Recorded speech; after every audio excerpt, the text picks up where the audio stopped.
Сайн бацхан үзэгчтэй пүрэв гарагийн мэндийг үзэгч та бүхэнд өргөн дэвшүүлье. Өнөөдрийн мэдээллийн хөтөлбөр үзэгч та бүхэнд хүрэхэд бэлэн болсон байна. Анхаарлаа хандуулмаа.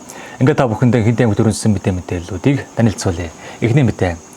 Шатрын насан туршидтын улсын авраг шалгаруулах эрэгтэйчүүдийн 60, эмэгтэйчүүдийн 52 дахь удаагийн тэмцээн Чингис хотод эхэлж байна.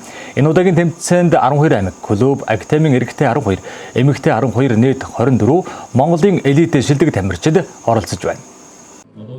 2022 оны улсын авраг шалгаруулах шатрын тэмцээний эрэгтэйчүүдийн 60 дахь удаагийн, эмэгтэйчүүдийн 52 дахь удаагийн шигшээ тэмцээний нээлт Чингис хот хан энтэй чуулгад зохион байгуулагдлаа.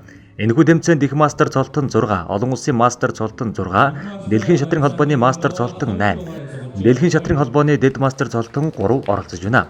Шигшээ тэмцээнд орох тамирчид нээлтийн үеэр суглаган суулж 5 дугаар сарын 12-ны өдрөөс эхлэн өргөө нүүж эхэллээ.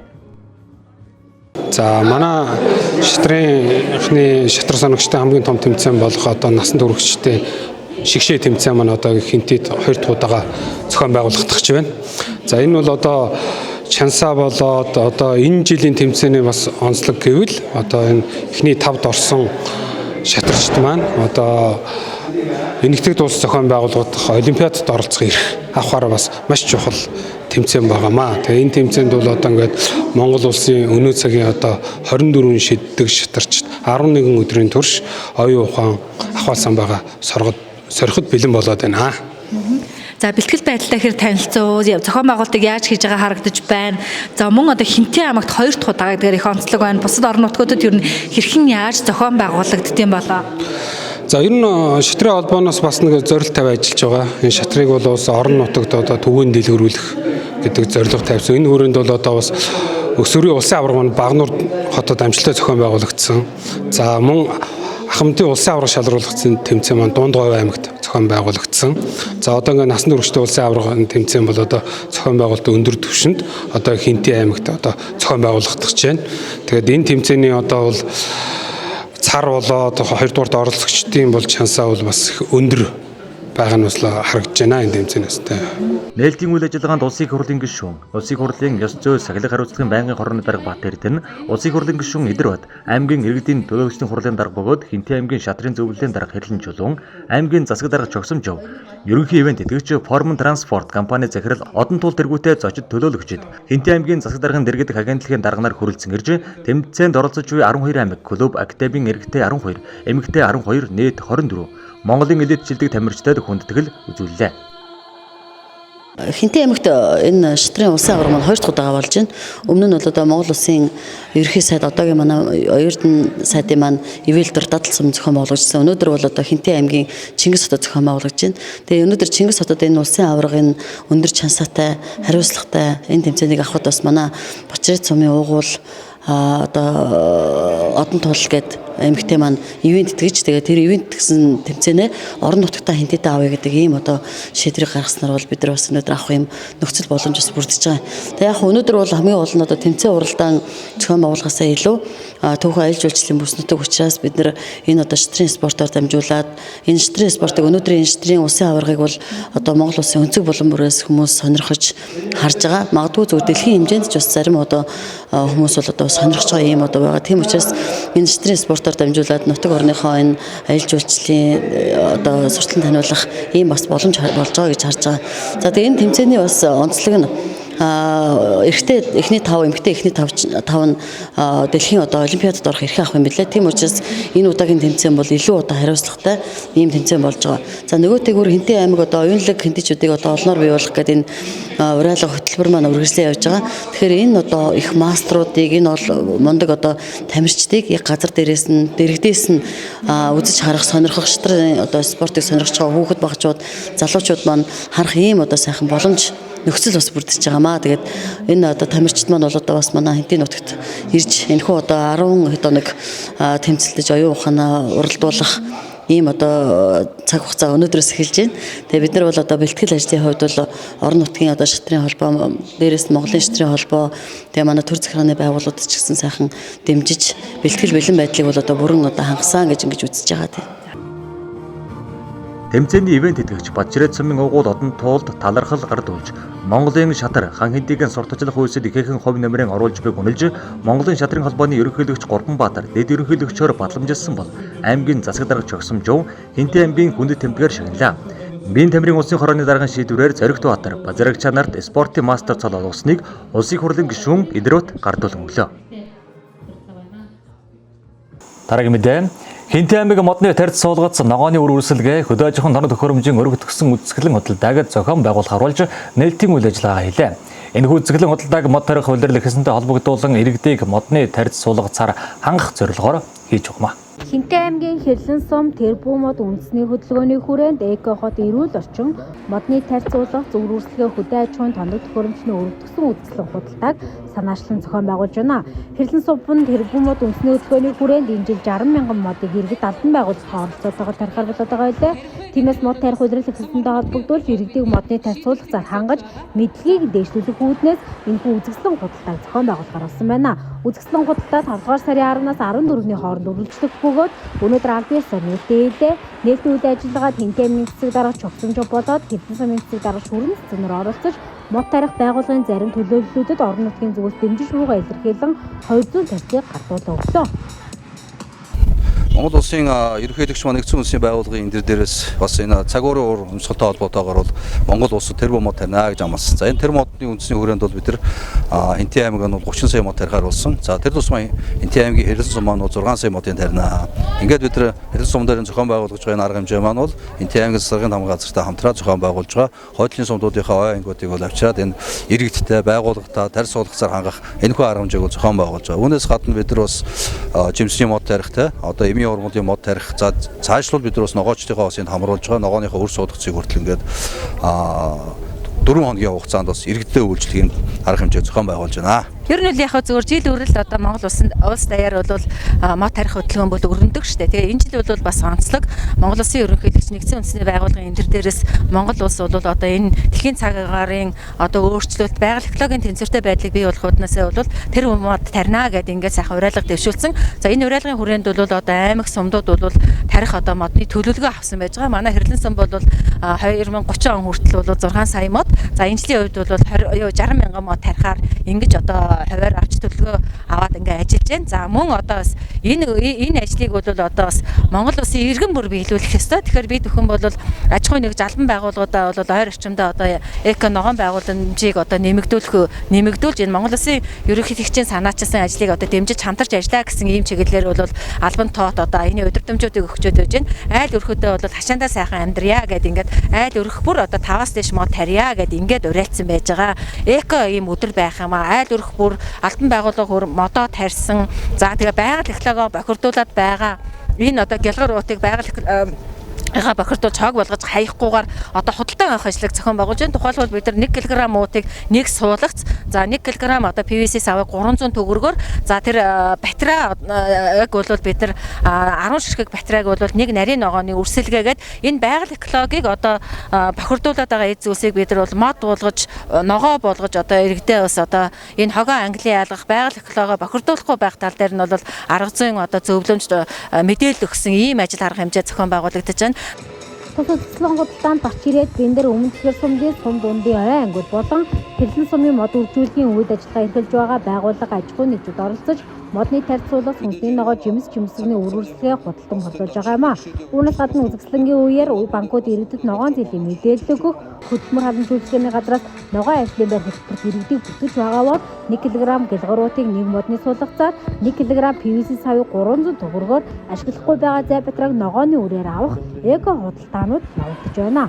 Мөн тарьц суулгах худалдан авсан иргэдэд эс, хар шороо, хөг бууц зэргийг үнгүй олгож гэрт нь өргөж өгөх юм а. 3 дугаар Баян мөнхийн 6-аад одоо үлэмжийн аж ахуйтай шинэ ургац гээд өрхийн аж ахуйтай одоо 20 жил ногоо тарьж байгаа нарийн ногоо үлэмжийн нарийн ногоо энэ сурталдаанд өрсөлдөөтэйгээ ингээд өөрийн гараар тавьсан одоо юуник шорон хөрсөнд хашаана хөрсөнд төрсөн ногоон согны зараад борлуулж байна. За энэ өсгсөн судалгаа бол өөрөөгөө өгсөн яг эд ажлын юуны үеэр үрсгээ тарих, ургуулах цаг үеэр болж байгаад их сайхан санагдаж байна. Баяр байна. Тэрбум мод үндэсний хөдөлгөөний хүрээнд манай хурхнаг жибүр хувьцаат компани бол бие даасан мод үржүүлгийн газартай компани байгаа. Тэгээд манайх бол энэ одоо ажлын хүрээнд жилд ямар ч байсан нэг 30 мянган ширхэг мод бутны суулгацыг бол тарьж ургуулнаа. За энийгээ тэгээд тарьж ургуулж бойжуулах талбайд ургуулсны үндсэн дээр нийт одоо аймгийнхаа болон бусад одоо орон нутгийн ард иргэдэд албан газруудад одоо энийгээ борлуулах өөрсдөө ч гэсэн одоо өөрсдийнхөө ажлын хүрээнд ойжуулалтын ажилд нар шинсний тарьцаар ойжуулалт хийх төлөвлөгөөтэй байгаа. Иргэд хэр сонирхож ирж байна? Иргэд мод бутыг бол маш их сонирхож ирж байна. Үүний хувьд бол ер нь харьцангуй биднээс бол айхтар өндөр үн хэлээгүй. Яагаад гэвэл манай мод үржүүлгийн одоо дандаа үрээр тарьсан мод бутнууд хүн харахад нөгөө нэг жижигхэн давжаа байгаа байхгүй юу. Тийм болохоор айхтар үнэлцгээр зэрэг улсууд бол өндөр үнэтэйгээд авахгүй нь ойлгомжтой. Тийм болохоор зэрэг биднээс өөрсдийнхөө хүрээнд бол арай хямдхан одоо харьцангуй хямдаар зарж байгаа.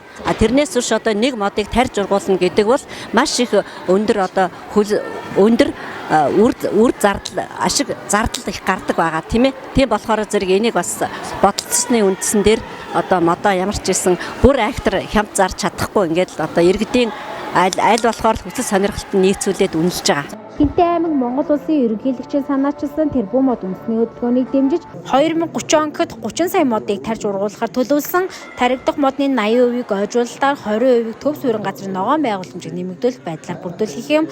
Харин аймгийн төвийн сум болох Хэрлэн сумын хугацаанд 6 сая модыг тарихаар болж эхнээсээ бэлтгэл ажилдаа ороод эхэлсэн юм байна. Мөн NCS Холдинг компани нийгмийн хариуцлагынхаа хүрээнд 30 сая модыг Хинтээ аймгийн нутаг дэвсгэр тарьж ургуулахар болсон бөгөөд ингэснээр 2030 он гэхэд Хинтээ аймагт нийт 60 сая модыг тарьж ургуулсан байна гэж төлөвлөд байна.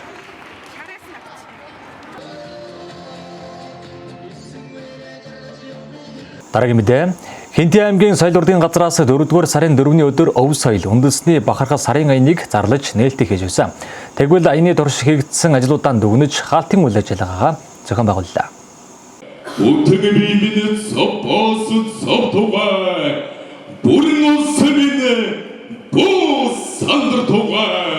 Хүүхдийн хөгжил хамгааллын жилийн хүрээнд Хинтээ аймгийн соёл урлагийн газар өв соёл үндэсний бахархал сарын аяныг санаачлан аймгийн хэмжээнд хэрэгжүүлэхээр өнгөрөгч 4-р сарын 4-ний өдөр нээлттэй үйл ажиллагаа хийж байсан. Соёлын өвийг хамгаалах тухай хуулийн хүрээнд үйл ажиллагаа явуулж байгаа иргэн хуулийн этгээд дэмжлэг үзүүлэх, эхлэл, бичиг үсэг, үндэсний төвөг соёл, өв уламжлал, зан заншил зэрэг үндэсний үнэт зүйлийг эрхэмлэх, хөгжүүлэх, нандинан өвлүүлэх замаар үндэсний нэгдмэл үнэт зүйлийг бэхжүүлэх зорилготой уг аян өнөөдөр буюу 5-р сарын 11-ний өдөр сарын аяны хүрээнд хийгдсэн ажлуудаа дүгнэж хаалтаа хийлээ. Тус аяны хүрээнд аймгийн хэмжээнд бүхэл соёлын байгууллагууд өөрсдийн онцлог тохирсон удирдамж хөтөлбөрийг боловсруулж, уламжлалт өв соёлоос сурталчлах чиглэлээр 13 төрлийн 112 үйл ажиллагааг зохион байгуулснаар 36850 хүнийг уг аянд нэгдүүлж хүрч үйлчилж чаджээ. Өөрсдийн онцлог тохирсон удирдамж хөтөлбөрийг боловсруулж, саяхан 4 сарын 4-нд энэхүү аяныг санаачлаад явж ирсэн. За одоо энэхүү аяны хүрээнд бол ерөнхийдөө бол хүүхэд залуучуудад чиглэсэн өв соёл үндэсний одоо үндэсний хэв шинжийг агуулсан соёл урлагийг сурталчилсан олон арга хэмжээг явууллаа. Тэгээд аймгийнхаа хэмжээнд бол үндсэндээ нийтдээ нэг 15-6 нэр төрлийн за 70 гаруй бас үйл ажиллагааг явуулсан байна. За үүнийхээ одоо бид бас хамрагталтыг нь авч үзвэл хамрагталт нь бол ер нь 35,000 гаруй давхарсан доогоор 35,000 гаруй иргэд одоо бас яг энэхүү аяны хүрээнд бас нэг соёл урлагийн үйл ажиллагаанд хамрагдсан байна. Соёлын бие тус өв болох одоо энэ Хинтээ аймгийн уртын дууны сургалтыг бас явуулж байна. Уртын дууны сургалтыг бол одоо бас Монгол Улсын ардын жигшин Шар Хүүхэн багш, за мөн Монгол Улсын гавьяа жигшин Наслмаа багш маань удирдан, за бид бүхэн Хинтээ аймгийнхаа бүх сумдуудыг 4 бүс хуваагаад эхний ээлжинд бол одоо урд бүс маань хамрагдсан. Одоо яг хойд бүс баруун бүсийн маань оролцогчд маань сургалтанд хамрагдж байна. Ингээд ер нь бол энэ сургалтын гол зорилго бол цаашдаа бол Хинтээ аймгийн 100 жилийн хойг өгтөд 100 жилийн хойгоор 100 морь урч 100 уртын дуус гарах зорилготой. Тэгээ энэ сургалтанд бол одоо ингээд үндсэндээ бол нэг 100 гаруй хүнийг хамруулах төлөвлөгөөтэй ажиллаж байна. За энэ сургалтыгаа дуусангууд ард дээр нь бас бид бүхний бас тавьж байгаа нэг зорилго бол одоо 100 морь урчаа бэлдэх сургалтыг эхлүүлэхээр төлөвлөдөд явж байна. Аж ахуйн нэгж байгууллагад маань бас тийм ээ энэ аяны хүрээнд яг өөрийнхөө зөвхөн соёл урлагийн байгууллагаас гадна бусад байгууллагууд маань одоо жишээлбэл Бануур цахилгаан түүх сүлжээ, салбар сүлжээ тий. За хэрлэн 9-р цэцэрлэг хэрлэн сумын 10-р цэцэрлэг энэ хүмүүс энэ байгууллагууд маань бас бүр өөр дээрээ байгууллагатай төлөвлөгөө гаргаад маш их одоо хүүхэд өөрийнхөө хамт олон болон тэр хүүхэд багш өдрөж гэсэн асар олон тэр ёс уламжлал өв соёлтой холбоотой арга хэмжээнд явуулсан бас талархах шүү дээ. Энэ үйл ажиллагаа гадны зохион байгуулсан соёл урлагийн газрын хамт Хаалтай арга хэмжээний үеэр сарын аянд итгэх санаачлагтай амжилттай оролцсон албан байгууллага хамт олон талархал гардуулан өгсөн бол соёлын салбарыг хөгжүүлэх их үйлдвэрт амжилттай ажиллаж яваа Нандин өв соёл урлагийн тэргүүн Эрдэнэсувд хэрлэн 4-р сургуулийн монгол хэл уран зохиолын багш Эрдэнэсувд нарын хөдөлмөрийг өндрөөр үнэлж Монгол улсын соёлын яамны жуух бичгээр шагнасан бол Ардын дуу бүжгийн хаанти чуулган гослол дуучин дуу ангийн дарга даваад орж музейн захирал нэм сүрнэрийг Монгол улсын соёлын тэргүүний ажилтан цол тэмдгээр шагнасан юм а. Мөн өв соёл үндэсний бахархал сарын аяны хүрээнд иргэд олон нийт болоод хүүхд рүү чиглэсэн олон ажлууд хийгдсэн. Үүнээс онцлбол Ардын дуу бүжгийн хаанти чуулга аймагт анхудаа учиртай 3-7 жүжигийг тавьж үзэгчдийн хүртэл болгосон бол Баян мөнх сумын соёлын төв нь өрөөлж магтаалж цоллоочдын тэмцээний хүртэл зохион байгуулсан байна.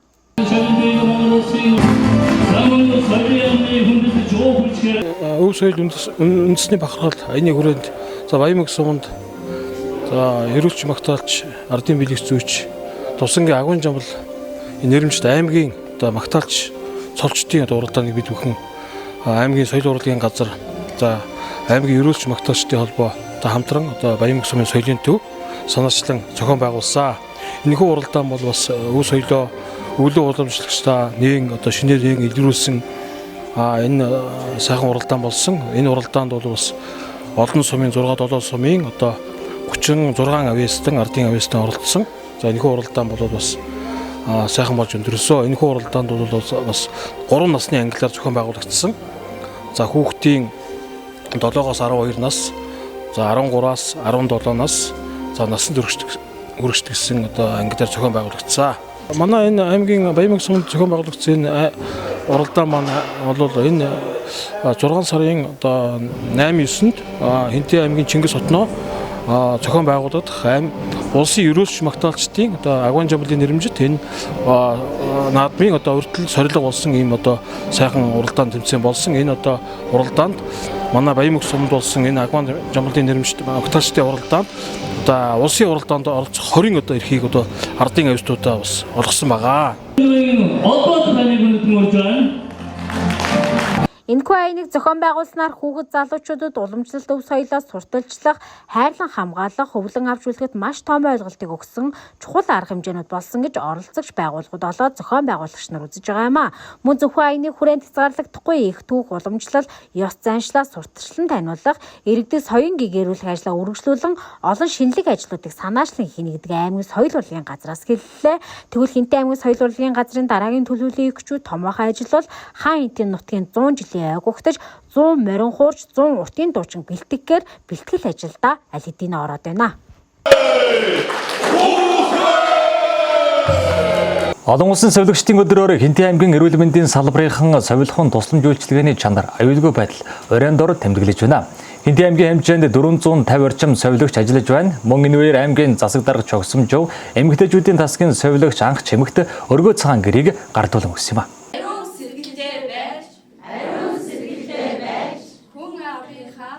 Монгол улсад 1996 оноос эхлэн олон улсын байгууллагаас тухайн жил дэвшүүлсэн урай сэдв эрүүл мэндийн яамны бодлого чиглэлд уялдуулан эрүүл мэндийн сайдын батлсан тушаал удирдамжийн хүрээнд тэмдэглэж ирсэн. Энэ өдрийн хүрээнд Хинтээ аймгийн эрүүл мэндийн салбараас совилогчдын өдрийг угтан соёлогч эрх баригчдын ёс зүй, мэргэжлийн үнцэн, бие даасан байдал, тусламж үйлчлэгээний чанар, аюулгүй байдлыг сайжруулах зорилгын хүрээнд эрдэм шинжилгээний хурал, аймгийн нэгдсэн эмнэлэг, өөрх, сумын эрүүл мэндийн төвүүдийн совилогч нарыг бүрдчилсэн хэлбэрээр хувааж, ур чадрын тэмцээн, засгийн газраас хэрэгжүүлж байгаа тэрбум мод төслийн хүрээнд хуваарлагдсан ирсэн модноос тодорхой хэмжээгээр тарьж ургуулахаар совилогч нараараа манлайлан совилогчдын төгөл үйлчлэгээний эрхийг хамгаалахын сэдвт совилогчдын нэг өдөр совилогчдын тусгай мэргэжлийг сонсъё хэлэлцүүлэг совилогч мэргэжлээр сурчлах хэшиг өдөр зэрэг үйл ажиллагааг амжилттай зохион байгууллаа. Мөн энэ үеэр энэ салбарт үр бүтээлтэй ажиллаж байгаа совилогч тусгай мэргэжлүүдийг шагнан урамшууллаа.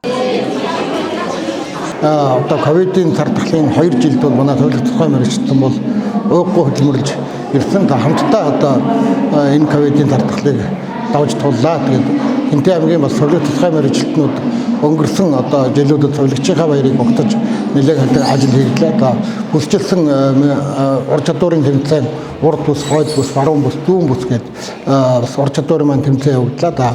Мөн 60 цовлогчийн ажлын байрын солилцоо хийж ажиллауллаа. Тэгээд гаман өнөөдөр бас аймгийн засаг дарга төлөөлөгчийнхээ хувьд бас манай эмэгтэйчүүдийн төлөвлөгч Тэндээ шин хангачмаг гэдэг өрх толгойсон 4 хүүхэдтэй шилдэг далуу боловсруучсан байгаа. Үүнд маань одоо даруйд бас өргөө цагаан 5 хамтай гэр өсөнд бол бид хүмүүс бас баяртай байгаа. Үнэхээр бас өдөө болсон шагнал байлаа. Би 1987 онд Улаанбаатар хотын анагаах ухааны дунд сургуулийг эрэл хож халдвар судагч байх хэмжээ мэргэжлэл төгссөн. Одоо 35 дахь жилдээ ажиллаж байна эрүүл мэндийн салбарт. Энэ хугацаанд хамгийн 87 онд төгсч ирээд аюул зан даргатай ариун цэвэр халдвар судлалын станцаас ажлын гараа эхэлжсэн. Энэ сайхан хамт олноос. Одоо тэгээд тасралтгүй 30 дахь жилдээ ажиллаж байна. Энэ хугацаанд халдвар судлагч хүнсний эрэл авахч тэгээд одоо дархлаажуулалтын албанд тэгээд аймгийн хэмжээний хүүхдийн дархлаажуулалтын сайхан буянтай ажиллаж байна. Эрүүл мэндийн байгууллагт 34 жилдээ ажиллаж байна. Би лабораторийн тасагт байдаг лаборант мэргэжилтэй. За бид ер нь бол одоо эмчилж эхлэхээс өмнө оншин бид гаргахын тулд шинжилгээг энэ цаг тухайд нь хийж төргөн шуурхай хийж гаргаж өгдөг. За ковидын үед манай лабораторийн тасаг бол асар их ачаалттай байлаа. Ер нь тэгээд өдөр шөнөгүй буудал нэг хүчээр нэг эвээр ажилласан да.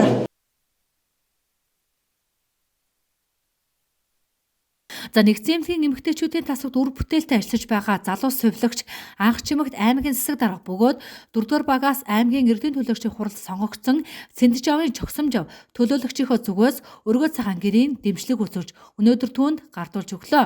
За нэгдсэн эмнэлгийн хамт олон мөн гэрийг нь тогтоолоход дэмжлэг үзүүлнэ гэдгээ энэвэр хэлж байлаа. За мэдээж өнөөдөр олон улсын сувилагчийн баярын өдрөө. За өнөөдөр бол Хинтээ аймагт бол орж байгаа хөрөнгө оруулалт хуулийг мэдээж нөгөө өрөө таслаач байдаг юм. Эрүүл мэндийн нэгдсэн эмнэлгийн хэвээр тоног хөрөмжийн хангаал явж байгаа. Яг өнөөдөр нийгмийн хариуцлагынхаа өрөөнд бас эмч сувилагч нарын асрагч одоо тусгай мэргэжлийн маань ажлын маань одоо нийгмийн халамж ямар байна вэ гэдэг эргээд харахад бол одоо бол бас хэцүүхэн байгаа. Нөгөө цайлан мөнгө нэмэгдэхгүй, бензин усны үн нэмэгдсэн, өргөр хэрэглээний бараа нэмэгдсэнтэй холбоотой. Яг өнөөдөр энэ бас сюрприз гэх юм уу бас энэ эрүүл мэндийн газрынх маа бас санаачлаад тэгээд над дээр орж ирсэн. Тэгээд би үнэхээр бол засгийн нөөцөөс бол энэ зохицуулах боломжгүй. Өнөөдөр бид хэмнэлтийн горомд явж байгаа. Гэр бараа одоо өгөх боломж алгаа. Гэхдээ би яг их усрыг нь бол төлөөлөгчийн зардал, аймгийн хурлын төлөөлөгчийн хувьд бол бас нэг тодорхой хэмжээний зардал нэг 800 сая төгрөгийн зардал, үйл ажиллагааны зардал гэж өгдөг юм. Тэгээд энийхээ зардлынхаа би бас нийлүүлж гаад цуглуулсан мөнгнөөс ингээд гэр авчигё гэд нэг сувилагчд гэр авчигье гэсэн. Гэхдээ яг хэн дөхөө гэдэг дээр бол манай эрүүл мэндийн байгууллагын удирдлагууд өөрсдөө ярьж байгаад бас нүдөө олсон үнэтэй өгчөө гэж би сая өнөөдрийн юг хараад ойлголоо л гэж бодож байна. Анх чимгийн тухайд 3 дахь үеийн сувилагч бөгөөд түүнийг эмээ болон ээж нэгдсэн эмнэлэг сувилагч гэж байжээ. Эмээ ээжийнхээ залгамж болж хүн ардынхаа эрүүл энхийн төлөө зүтгэж байгаа үлгэр жишээ залуу сувилагчдын нэг юм а.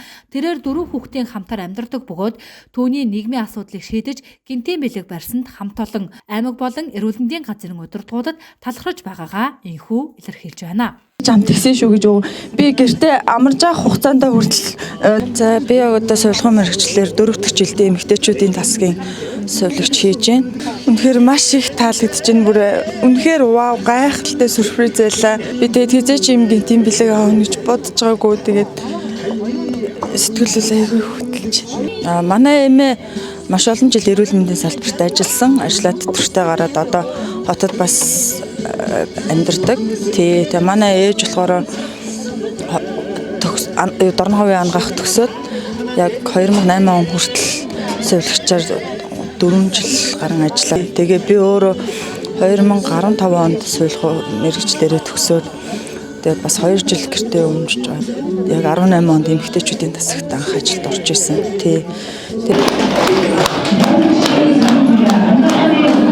За Дашам сонирхуулгад олон улсын сувилагчийн өдрийг орчин үеийн сувилахын шинжлэх ухааныг үндэслэгч Florence Nightingale-ийн төрсөн өдрөг тохиолдуулан 1965 оноос эхлэн сувилагчдыг эрхийг хамгаалах, сувилагч үйлчлэгээний чанар хүртээмжийг сайжруулах хүрээнд дэлхийн улс орнууд тэмдэглэн иржээ. За Монгол улс 1996 оноос эхлэн олон улсын байгууллагаас тухайн жил дэвшүүлсэн уран сэдвийн хүрээнд тэмдэглэн Арин талгаас өмнөхнийцээ алтан гантай сувилагч нар талбарыг андын жаргал эрүүлэг аюухан үйлсдэн сувилагч нарaan гангарын сувилагч тандан баярлаа. Мэдээллийн хөтөлбөрт хамтдаа үзэгчдэд баярлалаа. Дараагийн мэдээ. Хэрлэн сумын 2 дугаар баг энэ жилиг хоггүй баг болох зорилтыг тавин ажиллаж байна. Үүний хүрээнд хийгдэж байгаа шинэлэг нэг ажил бол багийнхаа өрхүүдээс хогны хураамж авч эгний гудамжийг цэвэрлэх хүмүүстэй гэрээ байгуулан цалинжуулан ажиллаж байгаа явдал юм а. Хэрлэн сумын 2 дугаар баг энэ жилиг хоггүй баг болох зорилтыг тавин ажиллаж байна. Үүний хүрээнд хийгдэж байгаа шинэлэг нэг ажил бол багийнхаа өрхүүдээс хогны хураамж авч эгний гудамжийг цэвэрлэх хүмүүстэй гэрээ байгуулан цалинжуулан ажиллаж байгаа явдал юм а. Өмнө нь 14 хоногт нэг удаа бүх нийтийн их цэвэрлэгийг зохион байгуулдаг байсан боловч эзэнгүй айл хариуцлагагүй зарим нэг өрхүүдээс болоод цэвэрлсэн эгний гудамжинд хог хийсч ирдэг байсан байна. Энэ талаар иргэдийн гомдол санд хүсэлтч их ирдэг байжээ. Айлуудад явуулсан байгаа 2% хийгээд 1% тухайн айлд очиж байгаа. За нөгөө хувь нь бид нар баг дээр одоо тухайн айлаа мөнгө төлсөнгүү хянах үүднээс. За энэ дээрээ ингээд хөршийн холбоо гэсэн юм данс үүсгээд дансанд маань 5 сараас эхлээд айлууд маань одоо 5,000 төгрөгөөр хийчин. Бид нар заавал нэхэд яваад авах шаардлага байхгүй. Тухайн айл баг дээр ч мөнгө өгөх шаардлага байхгүй. Энэ дансандаа тухайн иргэний ашаа хаалганы дугаар, овог нэр утасныхаа дугаарыг хийгээд за дансны улгаараа бид нар хэнийг өгсөн бэ гэдгийг шүүчгэн. За цэвэрлэгч маань тухайн эгний гудамжийг цэвэрлжээд дансныхаа улгаар за булгийн 5-4 айл танах өгсөн байна. Одоо та энэ дээр гар үсгээ зураач гэдэг энэ дээрээ өөрийнхөө дэвтэр дээр зурулчин тухайн айл өөртөө байгаа дэвтэр дээр бас зурчин. Ингээд энэ маань ерөөсө 11 сар хүртэл хэрэгжинэ. За 11 сараас хойш болохоор өвөл болоод цас орчих учраас төр зур зогсно. За ирэх он гараад 23 он гараад дахиад 4 сараас энэ маань дахин хэвшил болоод. За ингээд явчих юм бол одоо баг бол ямар ч асуудалгүй хогноосоо сална. Айл өрхүүдийг бид нар бас цэвэрлэгээндээ гаргаж гэж шахах шаардахгүй. Тухайн айл зөвхөн сардаа 5,000 төгрөгөөр төлөөд явхад л боломжтой гэсэн. Энэхүү ажлыг зохион байгуулаад 1 сар болсон байна. Эхний цэвэрлэгийг хийхэд хог их хэмжээгээр хоримтлагдсан эгний гудамж их байсан талаар хэлж байна. Харин цэвэрлэгийг тогтмолжуулснаар хог хоримтлагдах нь багасж, үүнийгээ дагаад иргэдийн ухамсарт нөлөөссөн, эрүүл цэвэр цэмцгээр орчинд ажиллаж амьдрах нөхцөлийг бүрдүүлэхэд чиглэсэн томоохон ажил болж байгааг иргэд хэлж байна. Манайхаа штэ үгэнд бид нэр 14 хоногт нэг удаа ажилчтай айл өрхүүдийг хогондоо гаргаад бид нэр ингээд айлын хаалгыг балбаа тогшоод л хогондоо гараараа гэд явдаг л да.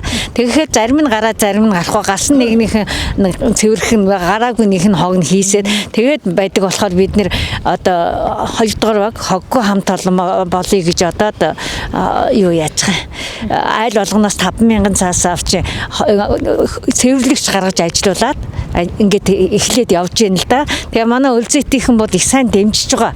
Цөөхөн айлууд бол хүн байхгүй айл байна. Эзэнгүй айлууд байна. Тэднэр мөнгө өгөөгүй болохоос байгаа иргэд маань бол ер нь их сайн дэмжиж өгч байгаа. Тэгээ манай хоёр цэвэрлэгчүүд бүр 1-ээс 15 бүр 16 хүртэл өгөх ёстой. Цэвэрлэх ёстой. Тэгээ одоо ингээд 8 явж байна. Ингээд 2 захын цэвэрлжээд доторхшоо ороод ингээд цэвэрлээд явж байгаа. Тэгээ хөдөлмөрчид бол бас энийг сайн дэмжиж байна л да манай юуныхан. Би энэ 2 дугаар болог өлзөйтийн 3-4 тамирдаг өндөр нассан хүн байна.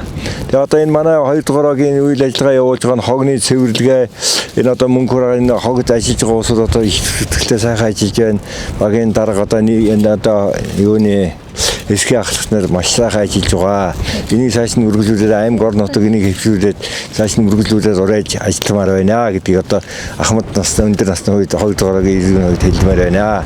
Цаашдаа энэ улсуудын цалин мөнгөнд тогтмол энэ хогоо ачдаг болгоод аймгийн Хэрлэн сумын одоо энэ засаг дарга шүрэн дарганы төлөө яриа цааш нь үргэлжлүүлээ нэг бүр Чингис хот татвар хоггүй гудамж хороо байлгахын төлөө зүтгэхэд хэрэгтэй байна гэдгийг одоо би уриалъя да. Энэ мэтчлэн эгний гудамжинд хогийг 11 сар хүртэл цэвэрлэх юм а. 11 сараас хүйтэрж сасар гучир уран дулаан болохоор буюу хаврын сараас эхлэн цэвэрлэгийг тогтмол хийх юм. Мөн айл өрх хашааныхаа гадна талд байрлуулсан машины дугуй чулуу зэргээр хашиж хаалт хийсэн байдаг.